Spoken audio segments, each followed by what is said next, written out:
ශ්‍රී ලංකාවේ ප්‍රථම වරට SLT 4G වෙතින් දැන් Pio TV නරඹන්න. ඉදිරියටම ගෙන යන SLT 4G. නව සන්ලයිට් සකුරා දැන් දික්කල් පවතින සකුරා මල් සුවඳින්.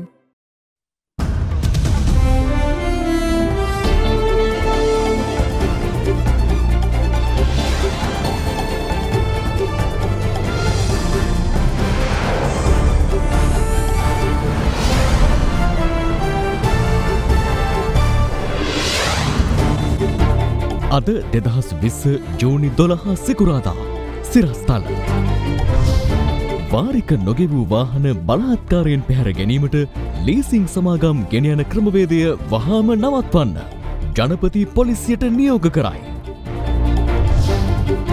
පාස්කු ප්‍රහාරය පිළිබඳ ඊට පෙර දිනත් රාජ්‍ය බුද්ධි සේවය නිශ්චිත තොරතුරු දීලා ජ්‍යෙෂ්ඨ නියෝජ්‍ය පොලිස්පතිවරයෙකු කොමිසමට කියා. දළදා ඇතුළු ප්‍රධාන පෙළේ ඇසළ පෙරහැර සඳහා රජයෙන් අවසර නැරඹීමට පැමිණීම තහනම්. මුකේ හරහා ගිය වෙඩිපහරක් සහිත මලසිරුරක් කොළඹ නිදහස් චතුරාශ්‍රය අසල සියදිවි නසා ගැනීමක් දැයි සැකයක්. ඇල්කොහොල් අඩංගු හෑන්ඩ් සැනිටයිසර් භාවිත කරන්න. ලෙඩ රෝග ඇති කරන විෂ බීජවලට එරෙහිව සටන් කරන්න. හඳුන්වා දීමේ මිල රුපියල් 350යි. From Other Therana, this is Other Therana, Late Night Prime.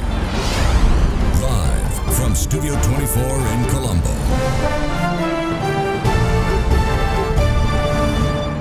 ආයුබෝවන් ඔබ මේක් වන්නේ අද දෙරණ රාත්‍රී 10 ප්‍රධාන ප්‍රවෘත්ති විකාශය සමග.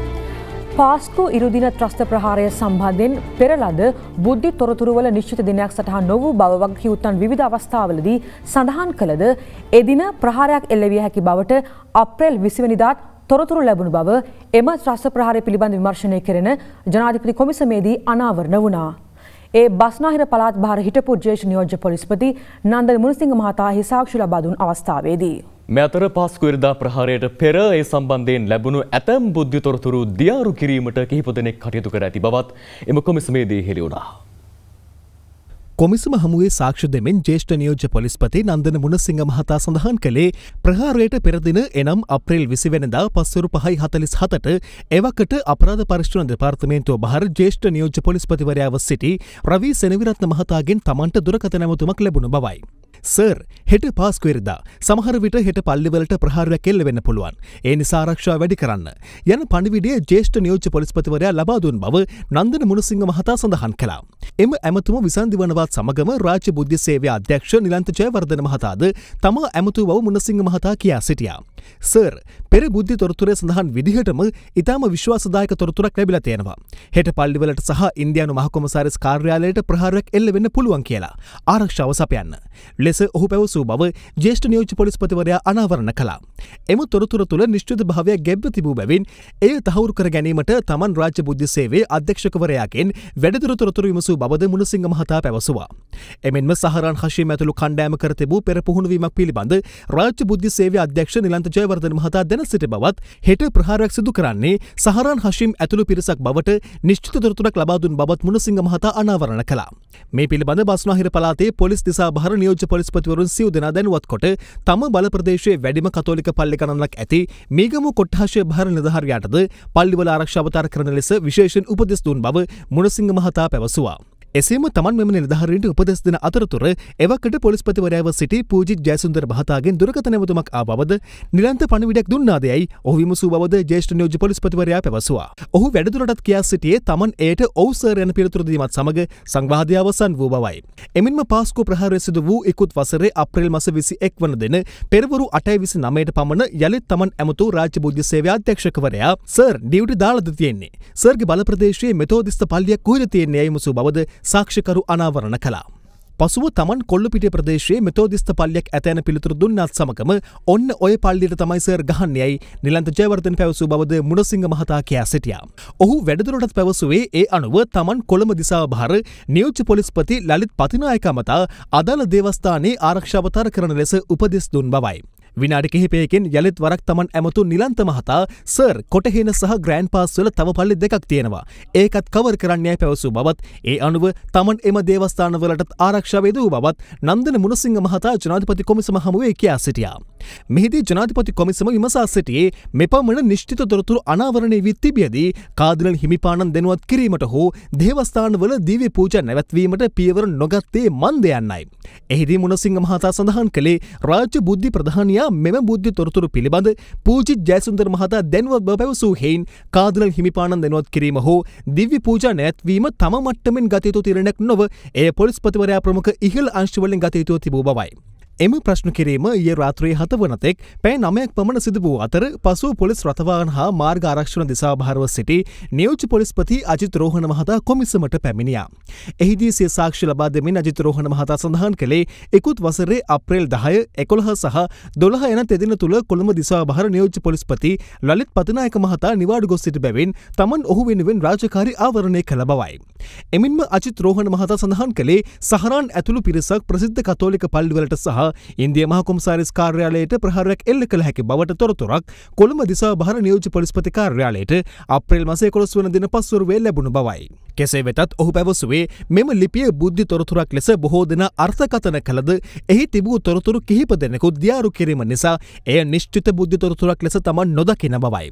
මෙම ලිපියේ ප්‍රහාරයක් සිදුවිය හැකි බව සහ සැකකටයුතු පුද්ගලයන්ගේ නම් කිහිපයක් සඳහන්ව තිබුණද එහි පහළ දක්වා ඇති මෙතෙක් නිශ්චිතව අනාවරණය වී නොමැති බැවින් සහ තවදුරටත් රහසිගතව පරීක්ෂණ කරන්න යන වාක්‍ය හරහා මෙම තොරතුරේ ඇති නිශ්චිතභාවය ලිපි යොමු කළ මුල් අවස්ථාවේදීම දියාරු කර ඇති බව නියෝජ්‍ය පොලිස්පතිවරයා පැහැදිලි කළා. ඔහු වැඩිදුරටත් පැවසුවේ පොලිස්පතිවරයා for necessary action ය සඳහන් කිරීමෙන් පවා මෙම තොරතුරේ වටිනාකම දියාරු කර ඇති බවත් මෙම තොරතුරේ තිබූ වටිනාකම පොලිස්පතිවරයා දුටුවේ නම් ඔහු කළ යුතුව තිබුණේ ත්‍රස්ත විමර්ශන කොට්ඨාසයට මේ යොමු කිරීම බවයි. මෙහිදී සාක්ෂිකරුගෙන් ප්‍රශ්න කරමින් කාදිනල් හිමිපාණන් වෙනුවෙන් පෙනී සිටින ජනාධිපති නීතිඥ ශමීල් පෙරේරා මහතා විමසුවේ ප්‍රහාරයක් එල්ල විය හැකි බව දැන සිටියදී නියෝජ්‍ය පොලිස්පතිවරයෙක් ලෙස දිව්‍ය පූජා නැවැත්වීමට හෝ කාදිනල් හිමිපාණන් දැනුවත් කිරීමට පියවර නොගත්තේ මන්ද යන්නයි. එහිදී අජිත් රෝහණ මහතා පැවසුවේ ප්‍රහාරයක් එල්ල වූ නිසා කාදිනල් හිමිපාණන් දැනුවත් කරන්නට තිබුණා යයි දැන් බොහෝ දෙනා පැවසුවද 11 වෙනිදා ලැබුණු බුද්ධි තොරතුරු නිශ්චිත නොවුණු පසුබිමක් තුළ එම තොරතුරු කාදිනල් හිමිපාණන්ට දැනුම් දී 12 වෙනිදා එවැනි ප්‍රහාරයක් සිදු නොවුණා නම් නියෝජ්‍ය පොලිස්පතිවරයෙකු ලෙස තමන්ට කුමන වාතාවරණයකට මුහුණ දීමට සිදුවේද යන්නයි. කෙසේ වෙතත් 21 වෙනිදා ප්‍රහාරයක් සිදුවන බවට ඊට පෙර දින නිශ්චිත බුද්ධි තොරතුරක් ලැබුණු බවත් ඒ පිළිබඳ වගකියයුතු බලධාරීන් විසින් කාදිනල් හිමිපාණන් දැනුවත් කිරීමට පීවර ගත යුතු තිබූ බවත් අජිත් රෝහණ මහතා වැඩිදුරටත් කියා සිටියා. මේ අතර පාස්කු ඉරදන ප්‍රහාරමාලාවෙන් පසු සයින්ද මර්දුවෙහි පිපිරීමකින් මියගිය සහරාන් හෂීම්ගේ සොහොයුරු රිල්වාන් හෂීම් 2018 වසරේදී කොළඹ ජාතික රෝහලෙන් ප්‍රතිකාර ලබා ගැනීමේ සිද්ධිය සම්බන්ධයෙන් ඊයේ ජනාධිපති කොමිසමේ අවධානය යොමු වුණා. ඊට කොමිසම හමුවේ සාක්ෂි ලබා දුන්නේ කොළඹ ජාතික රෝහලේ වෛද්‍ය එච්.කේ. චන්දන මහතායි. ඔහු සඳහන් කළේ 2018 අගෝස්තු 27 වෙනිදා හිසට වම් ඇසට සහ අතකට දරුණු තුවාල සිදු වූ රෝගියෙකු හදිසි ප්‍රතිකාර ඒකකයට ගෙන ආ බවයි. රෝගයා සමග තවත් සිව් දෙනෙකු පැමිණි බව සඳහන් කළ වෛද්‍යවරයා එම රෝගියා එම්.අයි. ශාහිද් ලෙස ලියාපදිංචි කළ බවද පැවසුවා. පසුව කොමිසම සහරාන්ගේ සොහොයුරු රිල්වාන් හෂීම්ගේ ඡායාරූපයක් පෙන්වා මේ එදින ගෙන ආ රෝගයාද යොමුසූ අතර වෛද්‍යවරයා ඔහු බව හඳුනාගත්තා. එමෙන්ම මාවනැල්ලේ බුදුපිල්ම වලට හානි කිරීම සම්බන්ධයෙන් අත්අඩංගුවටගත් මොහොමඩ් ඉබ්‍රාහිම් සාදික් අබ්දුල්ලා හක්ගේ ඡායාරූපයක් පෙන්වා ඔහුව හඳුනන්නේද විමසීමක් කළ අතර වෛද්‍යවරයා සඳහන් කළේ ඒ අදාළ රෝගයාගේ භාරකරු ලෙස පෙනී සිටි තැනැත්තා බවයි. එසේම එදින එහි සේවයේ යෙදී සිට හෙදින නිලධාරීන් සාක්ෂි දෙමින් කියා සිටියේ රැකියා ස්ථානයේ ගෑස් සිලින්ඩරය පිපිරීමෙන් මෙම තුවාල සිදු වූ බව තුවාලකරු පැවසුවද තුවාලවල ස්වභාවය හේතුවෙන් ඒ ගැන තමන්ට සැකයක් ඇති වූ බවයි.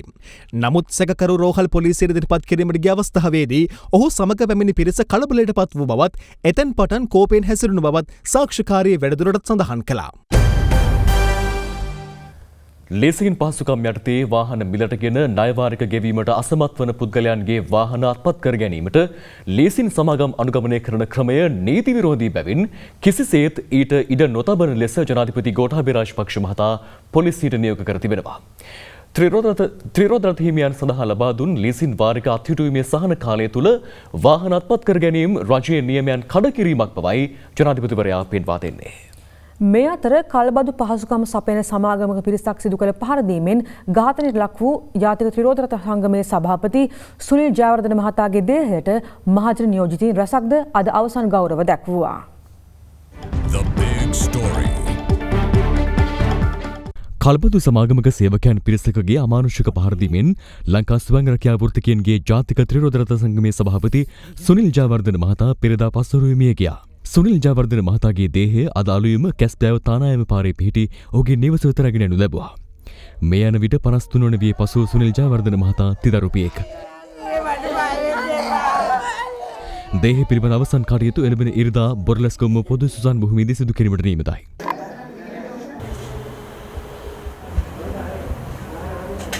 මිනිස්සුන්ගේ ප්‍රධාන ප්‍රශ්නයක් වෙලා තියෙන ලීසින් කියන දේ වෙනුවෙන් කච්චර කාලයක් එයා ජනාධිපතිතුමාට අගමැතිතුමාට Facebook වලින් මාධ්‍ය වලින් එයා කිව්වා මේ ප්‍රශ්නෙට මැදිහත් වෙන්න මේ වගේ දේවල් වෙනවා ප්‍රශ්න ඇති වෙනවා කියලා කිව්වා. ඒත් කිසි කෙනෙක් මේක දිහා බැලුවේ නැහැ. සහනයක් දෙනවා වටේ සහනේ නැති වෙලා ගිහිල්ලා ප්‍රශ්නයක් ඇති වෙච්ච නිසා අන්තිමට මේකේ පිල්ලක් උනේ මගේ මහත්තයා. ඒකේ පාඩුව මටයි මගේ දරුවන්ටයි මගේ පවුලටයි.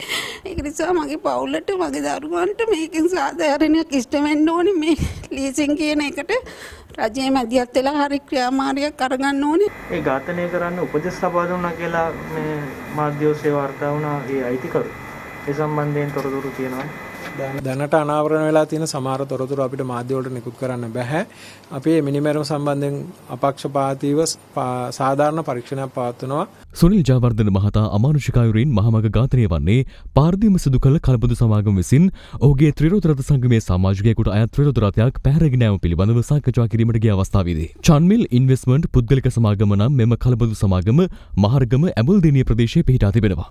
රටේ මූල්‍ය ආයතනයකට හැකියාවක් තියනවද රජය විසින් මහ බැංකුව හරහා ලබා දෙන සහන කාලයක් ජනතාවට ලබා නොදී ඒ උපදෙස් නොතකා කටයුතු කරන්න. දැන් මහ බැංකුව සමග ලියාපදිංචි වෙලා සිටින මහ බැංකුව විසින් නියාමනය කරනු ලබන ආයතන වලට තමයි මේ නියෝග ගිහිලා තියෙන්නේ වාරික ප්‍රමාද කර ගෙවීමට අවසරය. එතකොට ඔය අභාග්‍ය සම්පන්න සිද්ධිය සිද්ධ වුණේ ඔය තුන් වර්ගයෙන් එකකටවත් අයිති වෙන මූල්‍ය ආයතනයක නෙවෙයි. ඇත්තටම මූල්‍ය ආයතනයක් කියලා හඳුන්වන්නටත් බෑ. එය hire purchase කියලා හඳුන්වන කුලී සින්නක් කර ක්‍රමයට ණය දෙන ආයතනය. ලංකාවේ ඕනම කෙනෙකුට ණය දෙන්න පුළුවන්. මහ බැංකුවේ ලියාපදිංචි වීමකින් තොරව පවත්වාගෙන යන මෙවැනි ආයතනවලට ලීසින් පහසුකම් වැනි දේ සපයන්නට නෛතික හැකියාවක් තියනවාද අධිපතිතුමා? නෑ, ඒගොල්ලන් ලීසින් කියන ගණයට වැටෙන ක්‍රියාමාර්ගය නෙවෙයි කරන්නේ. පෙරේදා සිද්ධ වෙච්ච සිද්ධිය වගේ අවස්නාවන්ත සිද්ධියක් වුණාම තමයි මේ කාරණය මතුවන්නේ. ප්‍රශ්නගත ආයතනයේ නාමපුවරුවේ දැක්වෙනවා finance for motor vehicle කියන වාක්‍ය. නමේ ෆිනෑන්ස් කියන එකක් නැහැ. නමේ තියෙන්නේ ඉන්වෙස්ට්මන්ට් කම්පැනි. ඉතින් ඒගොල්ලෝ පිළිබඳව කවුරුවත් නීත්‍යානුකූල ප්‍රශ්නයක් මතු නොකරන්නට ඇති. මෙවැනි ආයතනයකින් යම්කිසි අසාධාරණයට ලක්වන අයෙක් පැමිණිලි කරන්න ඕනේ කොහෙටද? මහ බැංකුවට පැමිණිලි කළ යුතුද? නැත්නම් පොලිසියේ සහාය ලබා ගත යුතුද? මම හිතන්නේ කෙලින්ම පොලිසියේ සහයෝගය තමයි ලබා ගන්නට ඕන. මේ සිද්ධියේදී මහ බැංකුවට කරන්නට කිසිවක් නැහැ කියන කාරණේද ඔබතුමා කියන්නේ? කිසිවක් නැහැ කියන එකත් වැරදි. මේ වගේ සාකච්ඡාවකට මම සහභාගී වෙන්නේ මේක සම්බන්ධයෙන් මොකක් හරි කළ යුතු නිසා. නමුත් අපිට දෙන්න කෙලින්ම ගිහිල්ලා විමර්ශනයට දායක වෙන්නට හැකියාවක් නැහැ. මම හිතන්නේ එහෙමයි. කෙසේ වෙතත් මෙම මූල්‍ය ආයතනය විසින් පැහැරගත් ත්‍රිරෝද රථයේ හිමිකරු අද දෙරණට සඳහන් කළේ තමන් ලීසින් ක්‍රමයට මෙම සමාගම හරහා ත්‍රිරෝද රථයක් ලබාගත් බවයි. මම ෆිනෑන්ස් එකක් ගත්තේ මම ලීසින් එකක් මට ෆිනෑන්ස් වාරික ක්‍රමයට දෙන්නවා කියලා. ඉතින් මම දන්නේ නැහැ මොන ආකාරයකටද මේක වුණාද කියලා. මට ඔක්කොම ඉංග්‍රීසියෙන් තිබ්බේ. ඉතින් මම දන්නේ නැහැ නේ ඉංග්‍රීසි මේගොල්ලෝ අතනස්සම් කරගන්න මෙතන අස්සම් ඉතින් දැන් කිලෝ දෙන්නේ නැහැ නේ. ඒක වගකීම් බාර ගන්න ඕනේ මහ බැංකුව අධිපති. මෙතර චන්මිල් ඉන්වෙස්ට්මන්ට් පුද්ගලික සමාගමෙන් මෙවැනිම අසාධාරණයට ලක් වූ පුද්ගලයෙකු අද එම සමාගම ඉදිරිපිටට පැමිණ මෙලෙස අදහස් පළ කළා. පස්සේ මාවත් බලහත්කාරයෙන් වාහනේ පැත්තකට දාලා වාහනේ අරන් ගියා බලහත්කාරයෙන් එල්ල හතර දෙනෙක්. මට වාහනේ හොයාගන්න විදියක් නැහැ. දැන් මං ඉන්නේ නිවුස් බලනකොට තමයි මේ වාහනේ දැක්කේ මම. මේකද වාහනේ? කෙසේ වෙතත් ලීසින් පහසුකම් යටතේ වාහන මිලටගෙන ණය වාරක ගෙවීමට අසමත් වන පුද්ගලයන්ගේ වාහන අත්පත් කර ගැනීමට ලීසින් සමාගම් අනුගමනය කරන ක්‍රමවේදය නීති විරෝධී බැවින් කිසිසේත් ඊට ඉඩ නොතබන්නයි ජනාධිපති ගෝඨාභය රාජපක්ෂ මහතා පොලිසියට නියෝග කර තිබෙනවා. ජනාධිපති මාධ්‍යාංශය අද පස්වරුවේ නිවේදනය කළේ ලීසින් සමාගම් මෙලෙස වාහන අත්පත් කර ගැනීමට පෙර පොලිසිය දැනුවත් නොකරන අතර ඔවුන් පොලිසියට පැමිණිලි කරන්නේ වාහන අත්පත් කර ගැනීමෙන් පසුව බවයි. එබැවින් වාහන අත්පත් කර ගැනීමෙන් පසු ලැබෙන පැමිණිලි නැවත දැනුම් දෙන තුරු බාර නොගන්නයි ජනාධිපතිවරයා වැඩබලන පොලිස්පතිවරයාට උපදෙස් දී තිබෙනවා. කොවිඩ් වසංගතය නිසා පීඩාවට පත් වූවන්ට රජය දුන් සහන යටතේ ත්‍රිරෝද රථහිමියන්ට ලබා දුන් සයමාසික ලීසින් වාරික ගෙවීම අත්හිටුවීම ජනපති ලේකම්ගේ අත්සනින් යුතුව පසුගිය මාර්තු 23 නිකුත් කළ 16 ඇලිග්‍රාක් 2020 චක්‍රලේඛයේ දෙවන වගන්තියේ පැහැදිලිව සඳහන් වන බවද ජනාධිපති මාධ්‍යක නිවේදනයේ සඳහන්. එවැනි පසුබිමක ණය වාරිකය නොගෙවීම මත වාහන අත්පත් කර ගැනීම රජයේ නියමයේ කඩකිරීමක් වන බවත් එබැවින් එලෙස වාහන අත්පත් කර ගැනීමට ඉඩ නොතබන්නයි ජනාධිපතිවරයා පොලිසියට දැනුම් දී තිබෙනවා. මේ අතර පොලිස් මූලස්ථානයේ ඉන්පසු නිවේදනය කළේ අදාළ සහන කාලය තුළදී වාරික ගෙවීම පැහැර හැරි බවට පවසා වාහන අත්පත් කරගෙන ඒ පිළිබඳ පැමිණිලි කරන්නේ නම් එම පැමිණිලි බාර නොගන්නා බවයි. එම කාලය තුළදී එලෙස අත්පත් කරගනු ලබන වාහන සම්බන්ධව පොලිසියට පැමිණිලි ලැබුණහොත් දඬ නීති සංග්‍රහය අනුව සොරකම හෝ කොල්ලකෑම යන වැරදි අර්ථයේ විමර්ශන කර අදාළ නෛතික ක්‍රියාමාර්ග ගන්නා බවද පොලිසිය පවසනවා. මුඛයට වෙඩි තබාගෙන සියදිවි හානි කරගත් පුද්ගලයෙකුගේ මල සිරුරක් කොළඹ නිදහස් චතුරාශ්‍රය යාබද ස්ථානයක තිබී අදාළවම පොලිසිය විසින් සොයාගෙන තිබෙනවා. මෙලෙස මිය ගොස් ඇත්තේ කලක් ශ්‍රී ලංකන් ගුවන් සමාගමේ සේවය කළ කළමනාකරුවෙක්. කොළඹ නිදහස් චතුරාශ්‍ර පරිශ්‍රයේ පුද්ගලයෙකු මිය ගොස් සිටින බවට අද උදෑසන 6:35ට පමණ කුරුදුවත්ත පොලිස් ස්ථානයට තොරතුරක් ලැබී තිබුණා. ඒ අනුව පොලිස් විමර්ශන ආරම්භ කළ අතර පොලිසිය සඳහන් කළේ සිරුර අසල තිබී මයික්‍රෝ වර්ගයේ ගිනි අවයක් ජීවුන්ඩ 4ක් සහ හිස් කොපුවක් හමු වූ බවයි. මෙලෙස ජීවිතක්ෂයට පත්ව තිබුණේ 64 හැවිරිදි රජීව ජයවීර නැමැති අයෙකු වන අතර ඔහුගේ හැඳුනුම්පතෙහි ලිපිනේ ලෙස රාජගිරිය සඳහන්ව තිබෙනවා. කෙසේ වෙතත් ඔහු අවසන් වරට රැඳී සිට තිබෙන්නේ බම්බලපිටිය මිලාගිරිය ප්‍රදේශයේ නිවසකයි. කලක් ශ්‍රී ලංකන් ගුවන් සමාගමේ කළමනාකරුවෙකු ලෙස කටයුතු කර තිබූ ඔහු පසුව ගුවන් ප්‍රවේශපත්‍ර අලිවි ආයතනයක්ද පවත්වාගෙන ගොස් තිබෙනවා. මෙහින් ලංකා සහ ශ්‍රී ලංකන් ආයතන සම්බන්ධයෙන් ලිපි රසක් පළ කළ ඔහු නිදහස් මාධ්‍යවේදියෙක්. පොලිසිය පැවසුවේ අදාළ පුද්ගලයා සහෝදරයාට අවසන් වරට ලියූ ලිපියක් සොයාගත් බවයි. ඒ ලිපියේ සඳහන් වෙලා තියෙන කරුණු අනුව ඔහු යම්කිසි සුසුන්නාගත ආබාධයකින් පෙළෙන බවත් සියදිවි නසා ගැනීම සඳහා තීරණය කළ බවත් ඊට අදාළව යම් යම් පණිවිඩ කීපයකුත් ඒ සඳහා භාවිත කළ ගිනි අවිය මිලදී ගැනීම සම්බන්ධයෙන්ොත් තොරතුරු ඒ ලිපිය ඇතුළත් කර තිබෙනවා. දේහ පිළිබඳ පශ්චාත් මරණ පරීක්ෂණය කොළඹ අධිකරණ වෛද්‍ය නිලධාරී එල්.එම්.එල්. ද සිල්වා මහතා විසින් සිදු කළ අතර එම වාර්තාව අනුව මුඛය හරහා හිසට ඇතුළු වූ උණ්ඩයක් හේතුවෙන් මෙම මරණය සිදුව තිබෙනවා. අධිකරණ වෛද්‍ය නිලධාරීවරයා විසින් වාර්තා කරලා තියෙනවා ඔහුගේ ශරීරයේ වෙනත් කිසිදු තුවාලයක් නොමැති බවත් ඒ වගේම බාහිර පාර්ශවයක් විසින් සිදු කරන ලද තුවාල කිසිවක් හඳුනා ගැනීමට හැකියාවක් නැති බවත් එවැනි තුවාල කිසිවක් නිරීක්ෂණය නොවන බවත් මේ සියලු තත්ත්වයන් යටතේ දැනට මෙම මරණය සියදිවි නසා ගැනීමක් විය හැකි බවට විශ්වාස කරනවා.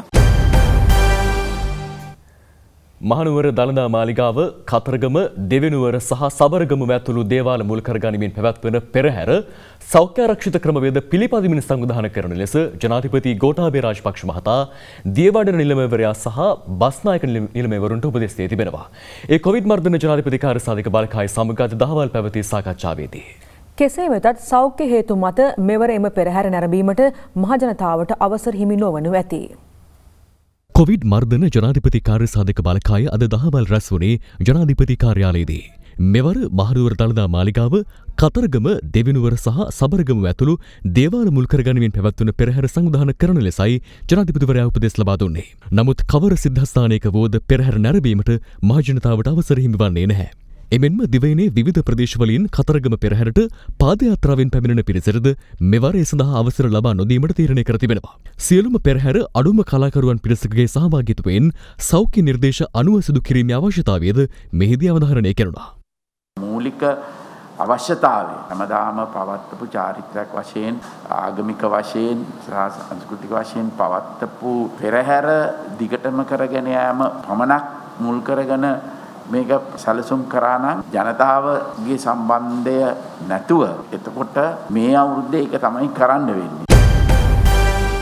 ජපානයේ ප්‍රමුඛතම තීන්ත දැන් එස්ලෝන් නිවසින් කන්සයි එස්ලෝන්. මෙරටින් වාර්තා වූ සමස්ත කොවිඩ් ආසාදිතින් අතරින් සුව වූ ගණන පළමු වරට අද 63 ඉක්මවා ගියා.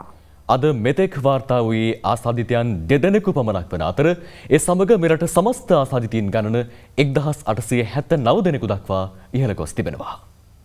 ඒ අනුව මෙරටින් හඳුනා ගැනුණු සමස්ත COVID-19 ආසාදිතයන් ගණන 1879ක්. සුවය ලැබූ සමස්ත ගණන 1196ක් ලෙස ඉහළ ගියේ අද තවත් 46 දෙනෙකු සුවය ලැබීමත් සමගයි. සුවය ලද මුළු ගණන මුළු ආසාදිතයන්ගෙන් 63.5%. රෝහල්ගතව 672 දෙනෙකු ප්‍රතිකාර ලබන අතර එය සටහන් වන්නේ 35.76% ලෙසයි. මරණ ගණන 11ක් වන නමුත් එය පවතින්නේ සමස්ත ආසාදිත සංඛ්‍යාවෙන් 0.58ක තරම් සුළු අගයකයි. රජය දැනුම් දුන් පරිදි අද සිට සෞඛ්‍ය නීතිවලට අනුව ආගමික ස්ථානවල පුද්ගලයන් එක් රැස්වීම සඳහා අවසර හිමි වුණා. දුරස්ථභාවය පවත්වා ගනිමින් ආගමික ස්ථානයකට රැස්විය හැකි උපරිම සංඛ්‍යාව 50 දෙනෙකුට සීමා වනවා. එතරම් පිරිසකට ඉඩකඩ නොමැති සිද්ධාස්ථානවල සාමාන්‍යයෙන් එම භූමියේ රැඳී සිටිය හැකි සංඛ්‍යාවෙන් අඩකට පමණක් එක් අවස්ථාවකදී රැඳී සිටීමට අවසර හිමි වනු ඇති. මෙම අවසරය අද හිමිවීමත් සමග දිවයින පුරා ආගමික සිද්ධාස්ථාන රැසක ජනතාව එක් රැස්ව සිටියේ මෙලෙසින්.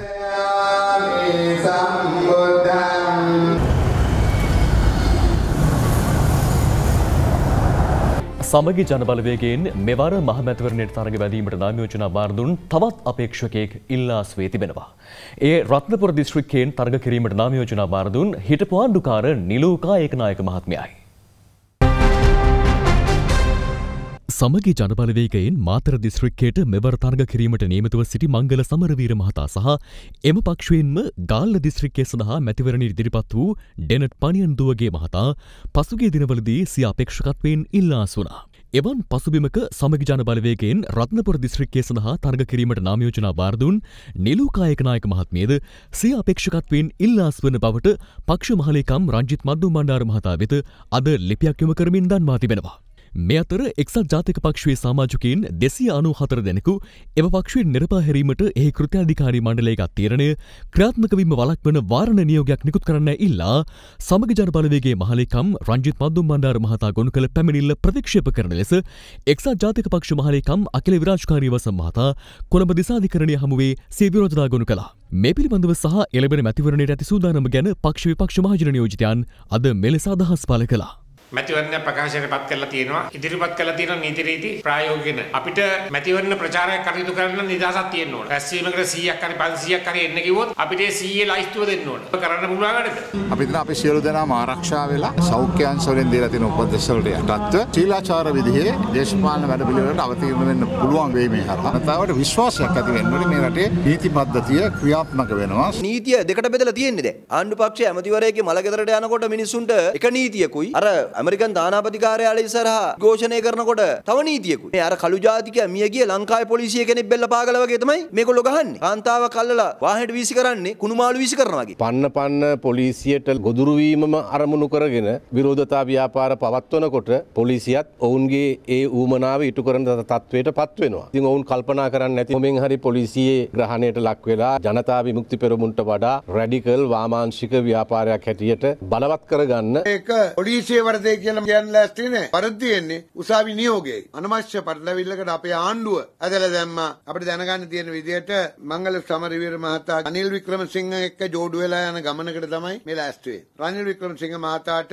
වාසිදායක තත්වයක් මේ ඉදිරි ඡන්දයේදී ඇති කරන්නේ. සම්පූර්ණ එක්සත් ජාතික පක්ෂයේ 99.9%ක්ම සමාජිකයෝ ආධාරකාරයෝ ඉන්නේ බොහොම පැහැදිලිව සමග ජන බලවේගයේ සමග.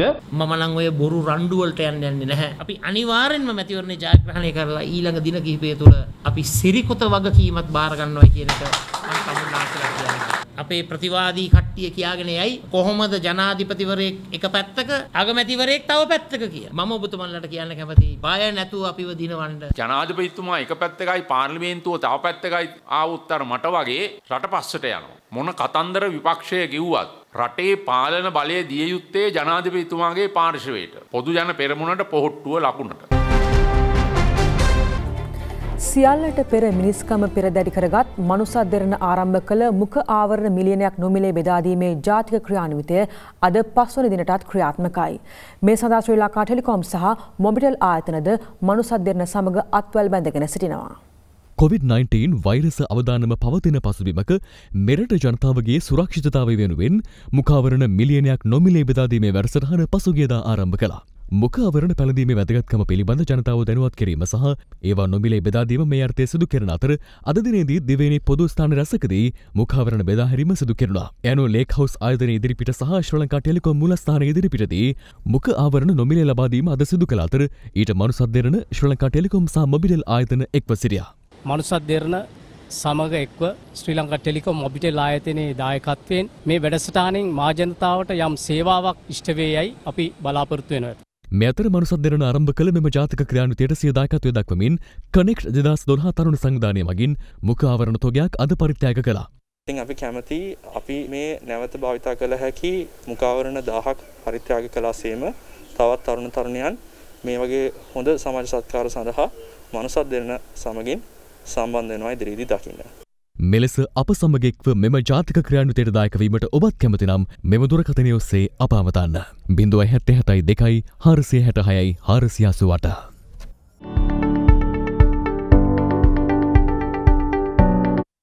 එත් සමගින් අද දින රාත්‍රී 10 ප්‍රධාන ප්‍රවෘත්ති විකාශය මෙලෙස නිමවට පත් වෙනවා. සුබ රාත්‍රියක්.